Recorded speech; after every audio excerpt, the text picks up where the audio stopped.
$500 million. That is what one bank spent on severance in 1 quarter. At the same time, they posted the best revenue they have seen in 10 years. I want you guys to let that land. And while that was happening, another bank hit $13.89 trillion in assets under management, a new all-time record. And a third bank missed its revenue target and warned us that the back half of 2026 is going to be rough. 4 banks, they reported earnings this week. Goldman Sachs, BlackRock, Wells Fargo, and Citigroup. All 4 beat estimates. All 4 of them did. And somewhere inside those numbers is the answer to the question 7 million Americans are asking right now. Why can't I find a job? Well, Business Insider, they published a piece yesterday. And I want you to hear this headline: the job seeker recession. The U.S. economy is not in a recession, but for people looking for work, it might as well be.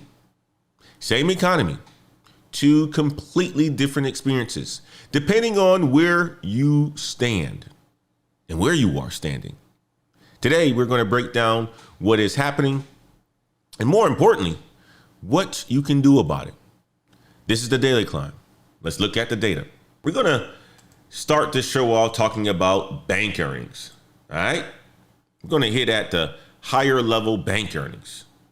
Let's start with Goldman Sachs. OK, we're going to start with Goldman Sachs this morning. Goldman Sachs just had one of the best quarters in the history of the company. Revenue, $17.23 billion, up 14% year over year.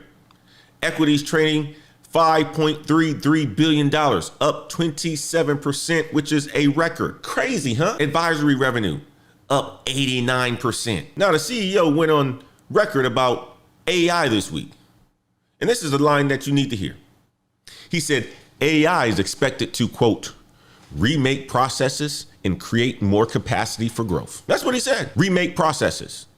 That means the processes that currently require humans are being redesigned around machines. And Goldman is now targeting $300 billion in private credit assets. Private credit, guess what that is? That is loans made directly to companies outside of the public bond market. That is the fastest growing corner of Wall Street right now. And it is creating a very specific set of jobs. We're going to get to those jobs a little bit later in the show. But I want to show you a little bit more about Goldman's earnings. Let's jump over to the video, okay? Hey, Kelly, yeah, shares are down on those results, although Goldman Sachs beating on the top and bottom lines and delivering its second highest quarterly revenue and earnings. The firm's top line jumping about 14% year over year. That was led by a surge in investment banking fees as well as equities trading. Both of those businesses, guys, are housed in the firm's global banking and markets division, which posted record revenue. Completed mergers and acquisitions contributed to $1.5 billion to the top line, up about 89% year over year, while IPOs remain muted. Convertible offerings, they really bolstered the equity underwriting business by about 45%. The firm did say that its backlog declined slightly from last quarter.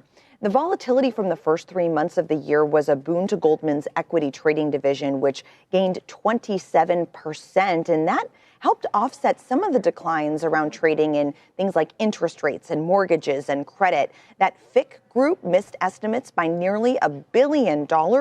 Asset and wealth management fell a little short as well. Assets under supervision were at a record $3.65 trillion, which boosted management fees by 14%.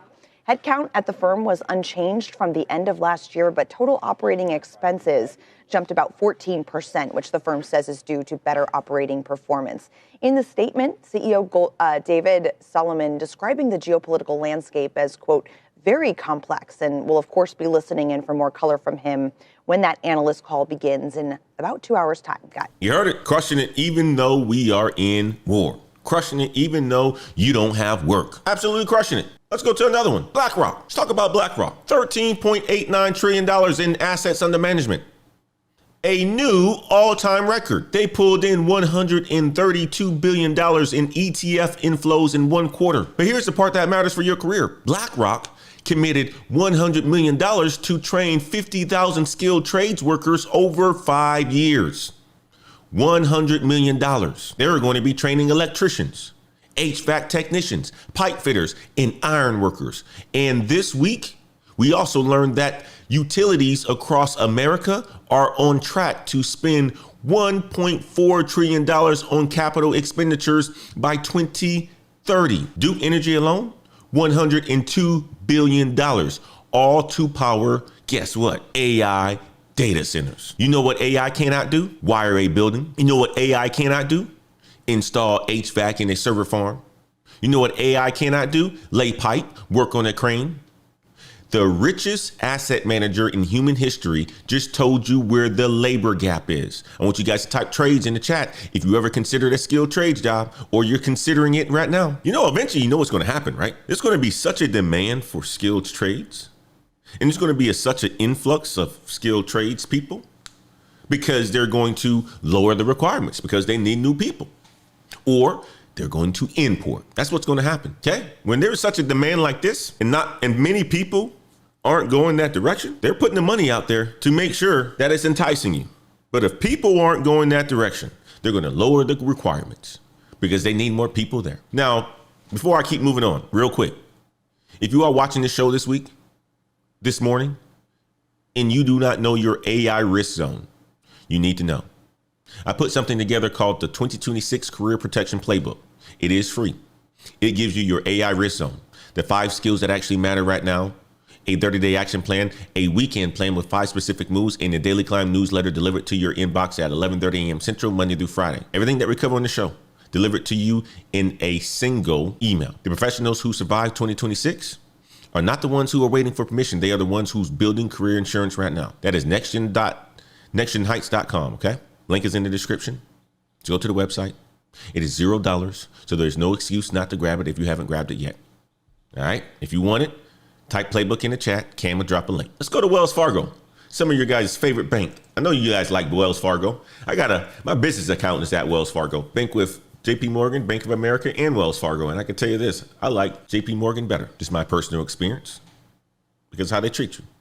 Now let's get into Wells Fargo. Now this one is the outlier for the week. They beat earnings per share at $1.60, but the revenue, $21.4 billion, was a miss. Okay? It missed the estimate by about $500 million.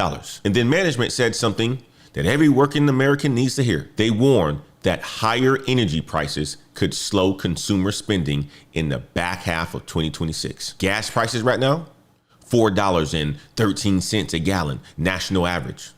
Gas jumped 21.2% from February to March, the highest single month jump on record. JP Morgan is floating $5 a gallon by summer. Wells Fargo is the bank most exposed to American consumers. They carry a lot of mortgage products. They carry a lot of auto loans products, a lot of credit card products, and small businesses loans. Now, many of you guys probably like, why is Wells Fargo a little bit different than the other banks? Because of this. Some of the other bigger banks are doing something completely different than what Wells Fargo is doing. Wells Fargo is focused on the American consumer. Some of these other banks are focusing on assets, big credit, business credit, all that sort of stuff. Mergers and acquisitions, transactional fees, consulting. That's the big difference. And when you are in a consumer business and American consumers are being impacted because they can't work, what's going to happen to your business?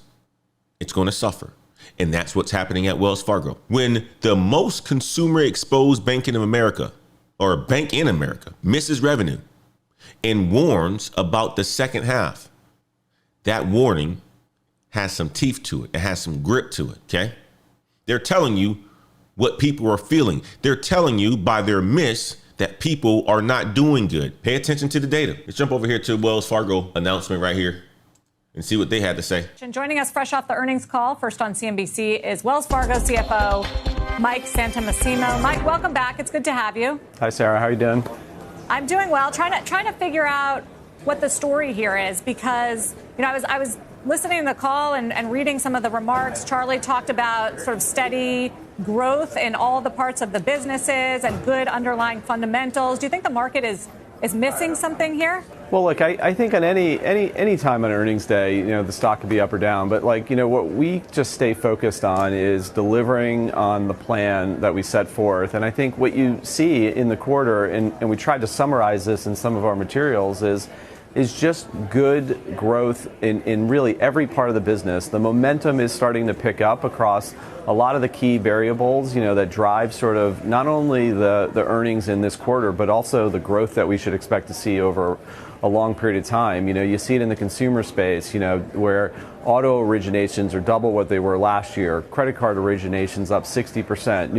New checking accounts open up 15%. You can see it in the wealth business with all the recruiting and assets we've got.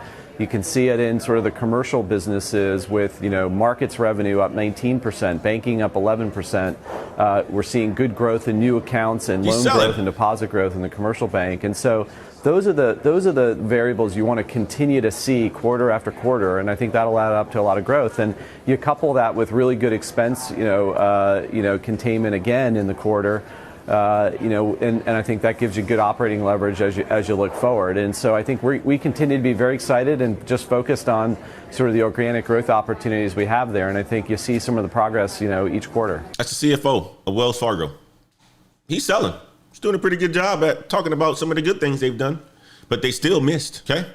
Not by a lot, but they still missed, which is a warning to the U.S. economy. It's a data point. And what do we do on the show? We look at the data, and inside the data, they're warning us about the second half of the year. And that warning has some teeth to it, guys. All right, let's move on to Citigroup. I'm telling you, this week right here was bank earnings week. Citigroup, best revenue in a decade, $24.2 or $0.63 billion. $24.63 billion, up 14% year over year. Crazy, huh? And $500 million in severance in the same quarter. How is that even possible? You making all that money in one quarter and you having $500 million in severance? Well, their workforce is down from 240,000 to 240,000 in 2022 to 226,000 and still going down. But here's what they are building.